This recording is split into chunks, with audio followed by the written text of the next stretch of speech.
Assalamualaikum warahmatullahi wabarakatuh.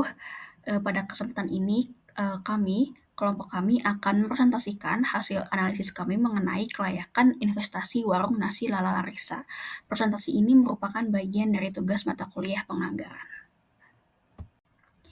Berikut anggota kelompok kami yang terdiri dari Putri Dewi Aulia, Anissa Azelia Arta, dan Yolanda Magdalena Sihotam. Yang pertama, saya akan menjelaskan mengenai latar belakang dari penelitian mengenai warung nasi Lala Larissa. Jadi, warung nasi Lala Larissa ini merupakan UMKM kuliner yang mulai beroperasi sejak tahun 2022 dan berlokasi di area kampus Telkom University. Lokasinya ini yang strategis membuat usaha ini memiliki akses langsung terhadap konsumen utama, yaitu mahasiswa serta masyarakat sekitar. Usaha ini dijalankan dengan menggunakan modal pribadi dan dalam operasional sehari-hari, warung ini melayani kebutuhan makanan secara cepat dan juga terjangkau bagi mahasiswa. Secara pendapatan, usaha ini memiliki pola yang cukup stabil. Jadi pada hari-hari biasa, omsetnya berada pada kisaran 300.000 sampai 400.000 rupiah per hari. Sementara itu, pada hari-hari yang lebih ramai seperti saat jam makan puncak atau ketika kampus lebih aktif, pendapatan itu dapat meningkat signifikan hingga lebih dari 1 juta rupiah dalam satu hari. Konsistensi pendapatan tersebut menunjukkan bahwa usaha ini memiliki potensi yang baik untuk terus berkembang. Karena itu, analisis dari sisi investasi dan juga anggaran modal menjadi penting untuk melihat seberapa layak usaha ini mendapatkan tambahan modal dan bagaimana proyeksi keuangan ke depannya.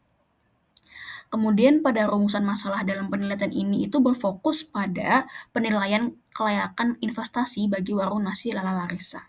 Pertanyaan utama yang ingin dijawab adalah apakah rencana investasi yang diajukan ini layak untuk dijalankan berdasarkan analisis finansial. Kemudian untuk menjawab pertanyaan tersebut digunakan 4 indikator utama dalam analisis kelayakan investasi, yaitu ada payback period, net present value, internal rate of return, dan profitability index.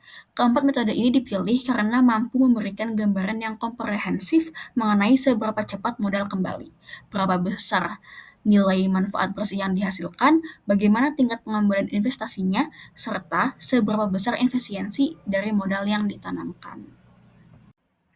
Selanjutnya yaitu permasalahan dan tantangan. Jadi meskipun usaha ini menunjukkan performa yang cukup baik, ternyata terdapat beberapa tantangan yang perlu diperhatikan. Pertama yaitu jumlah pembeli sangat bergantung pada aktivitas kampus. Ketika kampus memasuki masa libur panjang, terjadi penurunan yang signifikan pada jumlah pelanggan sehingga berdampak pada pendapatan harian. Yang kedua yaitu fluktuasi harga bahan baku ikut mempengaruhi biaya operasional.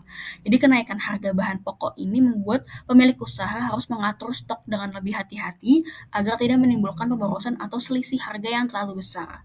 Selain itu, sistem pencatatan keuangan pada usaha ini masih tergolong sederhana. Jadi hal tersebut membuat proses evaluasi profitabilitas dan kebutuhan modal ini belum dapat dilakukan secara optimal.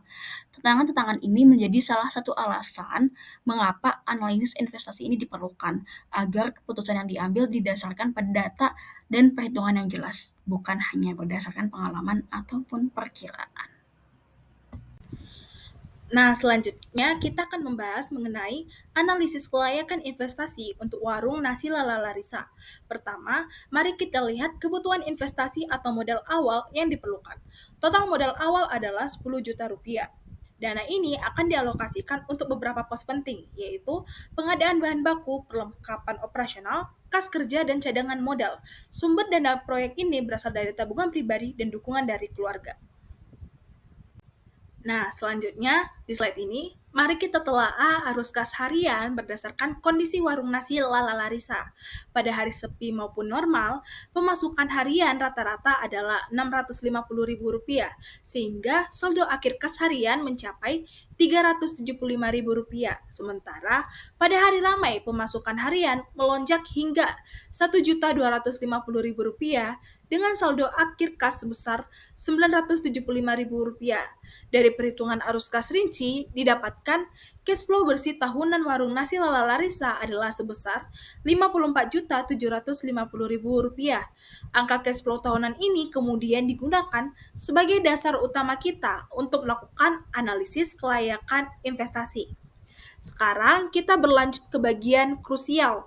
Hasil analisis kelayakan dengan kriteria investasi yaitu I0 sama dengan 10 juta rupiah dan expected return yaitu 30%. Kriteria pertama yaitu payback period menunjukkan waktu pengembalian modal. Hasilnya sangat singkat yaitu 0,2 tahun yang berarti modal awal kita akan kembali hanya dalam waktu kurang dari 2,5 bulan. Ini adalah indikator likuiditas yang sangat baik. Kedua yaitu net present value. Kita mendapatkan nilai positif yang sangat besar yaitu 89.432.180. Karena NPV bernilai positif, ini menandakan bahwa investasi warung nasi Lala Larissa sangat menguntungkan dan layak untuk dilaksanakan. Ketiga, ada internal rate of return. Nilainya mencapai 545%.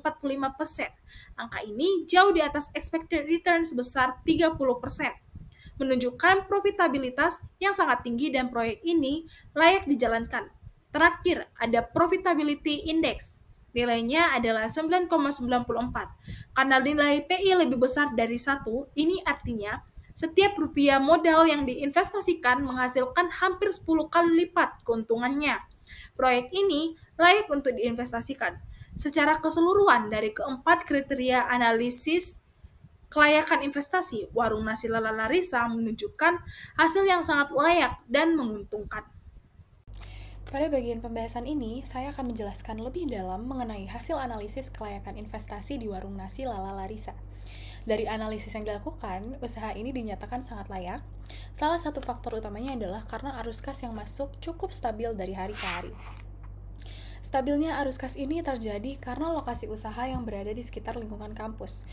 Aktivitas kampus yang ramai membuat permintaan terhadap makanan sehari-hari selalu ada dan relatif konsisten. Selain itu, nilai NPV dan IRR yang muncul dari perhitungan juga tergolong tinggi. Angka ini bisa dicapai karena perputaran kas usahanya cepat. Barang yang masuk segera diolah dan langsung terjual, sehingga modal yang berputar dapat kembali dengan cepat. Komponen biaya operasional juga masih bisa dikendalikan, sehingga margin keuntungan tetap terjaga. Namun, meskipun prospeknya baik, usaha ini tetap memiliki risiko yang perlu diwaspadai. Misalnya, saat masa libur kampus, jumlah pembeli pasti menurun cukup signifikan. Lalu, ada juga risiko dari perubahan harga bahan baku, seperti ayam, beras, dan sayur. Harga bahan baku yang naik dapat mempengaruhi biaya produksi. Karena itu, pencatatan keuangan dan pengelolaan stok menjadi bagian penting yang harus diperhatikan agar usaha tetap stabil dalam kondisi apapun.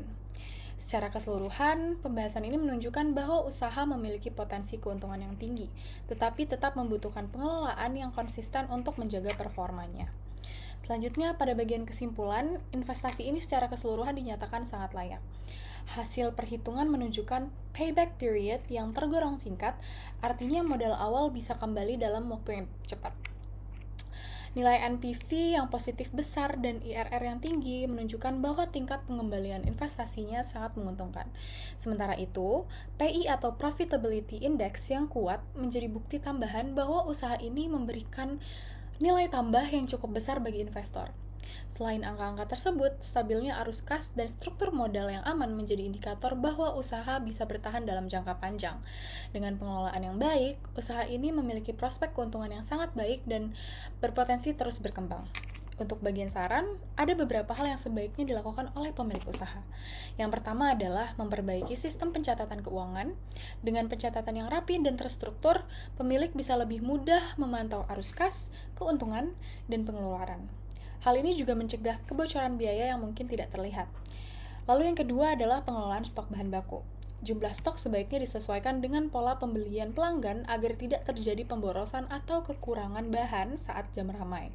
Mengatur stok dengan baik juga membantu menjaga kualitas makanan yang disajikan. Selanjutnya, usaha bisa ditingkatkan melalui promosi digital, misalnya lewat media sosial, foto menu yang menarik, atau penawaran tertentu untuk mahasiswa. Promosi digital dapat membantu menjangkau lebih banyak pelanggan baru dan meningkatkan penjualan. Dan yang terakhir, penting bagi pemilik untuk menyiapkan dana cadangan. Dana ini berguna sebagai pegangan saat terjadi penurunan penjualan, khususnya ketika kampus libur atau ketika harga bahan baku meningkat. Dengan adanya dana cadangan, operasional usaha tetap aman dan stabil. Jadi, secara keseluruhan, usaha ini tidak hanya layak dijalankan, tetapi juga memiliki peluang untuk tumbuh lebih besar jika dikelola secara konsisten dan strategis. Baik, itu adalah pemaparan dari kami mengenai analisis kelayakan investasi warung nasi Lala Larissa. Dari seluruh proses pengumpulan data, penghitungan arus kas, hingga analisis menggunakan indikator seperti payback period, NPV, IRR, dan Profitability Index, dapat kita lihat bahwa usaha ini memiliki potensi yang sangat kuat untuk terus berkembang. Melalui pembahasan dan kesimpulan tadi, kami ingin menegaskan bahwa investasi bukan hanya soal angka, tetapi juga bagaimana usaha dikelola secara konsisten, bagaimana risiko diprediksi dan diantisipasi, serta bagaimana pemilik mampu menyesuaikan strategi dengan kondisi pasar. Saran yang kami berikan diharapkan dapat membantu usaha ini lebih stabil dan berkelanjutan dalam jangka panjang. Kami berharap hasil analisis ini tidak hanya memberikan gambaran tentang kelayakan usaha, tetapi juga bisa menjadi pertimbangan nyata bagi pengembangan UMKM di lingkungan kampus. Sekian presentasi dari kelompok kami. Terima kasih banyak atas perhatian dan waktunya. Wassalamualaikum warahmatullahi wabarakatuh.